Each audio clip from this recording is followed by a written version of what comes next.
Conor McGregor tweeted the following. This was after 10 o'clock last night. And by the way, after he made an appearance with Jimmy Fallon on The Tonight Show talking about what his next fight was going to be, he went on Twitter and tweeted, "Hey guys, quick announcement. I've decided to retire from the sport formerly known as mixed martial arts today. I wish all my old colleagues well going forward in competition. I now join my former partners on this venture already in retirement. Proper pina coladas on me, fellas." Let us now bring in our MMA insider, Ariel Helwani, who can try and bring us some perspective. Ariel, he tweets this. Should we take it seriously?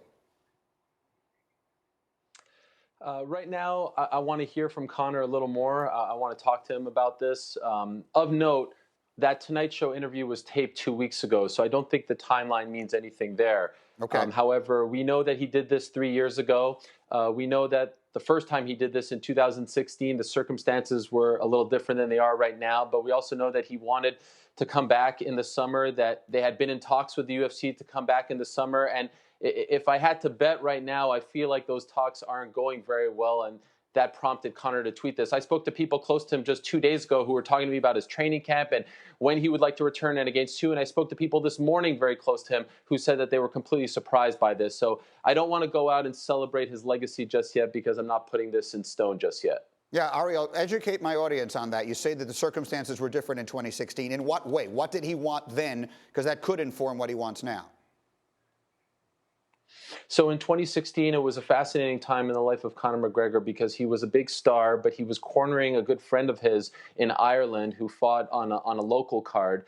And the opponent that his friend beat actually ended up dying from the injuries sustained in that fight. And Conor took this very seriously, very personally. It actually tore him up inside. And the UFC wanted him to come to Las Vegas a few days later to promote a fight at UFC 200. And he didn't feel comfortable with it. So they went back and forth. And that's when he said, you know what, I'm out. Eventually, they convinced him to come back. He calmed down. He ended up fighting Nate Diaz at UFC 202. Ended up fighting Floyd Mayweather, Eddie Alvarez, Khabib Nurmagomedov. This time around, he is a lot more famous and he wants to make a lot more money, and they can't agree on his placement on the card. They can't agree on his opponent. And also of note, the pay-per-view game has changed a little bit and he wants a different piece of the pie. He feels like he has earned a bigger piece of the pie. He wants a piece of the company. He's talked about this in the past. So the game has changed a little bit. The circumstances, like I said, have changed a little bit. And I feel like Dana White coming out last night and saying, oh yeah, you know,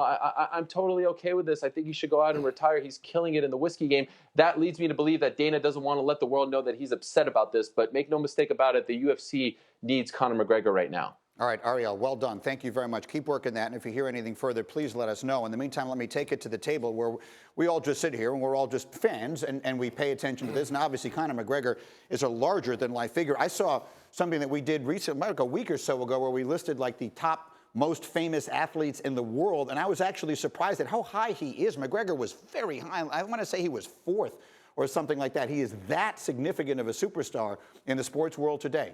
Do you take seriously his tweet that he is stepping away from MMA? His sport is so brutal. Rob Gronkowski, we saw him retire at 29. He's been a champion. He's had multiple injuries. We weren't retired till he left the game. When I watch these performers in the octagon, I always tell myself, that's a brutal way to make a living. Yeah. And when he got his payday from Floyd Mayweather, that opened up a different revenue stream for Conor McGregor, a different level of popularity, to where now he can sell himself outside of the game. And if he sees a notable fight where he could get top dollar, he'll get back in. But he's not going to just fight for the sake of doing it for the love anymore. What do you think, Sean? He's killing the whiskey game, which was my favorite line that was said right there. But look, I think this is all about negotiations. It's all about power. I want the leverage here. I can walk away and I'm fine. But you need me more than I need you. And all that is to get the money right, to get the things that he's asking for, to make sure that this next fight is as profitable as it can be for him. I don't believe for a second that he's actually retired. But what about look at that, Greeny. Like, yeah, how much can somebody pay you to punch you in the face like that? Well, I mean, in his case, a lot. I mean, you know, he's getting paid a lot of money. Would you do that for $10 million, $5 million?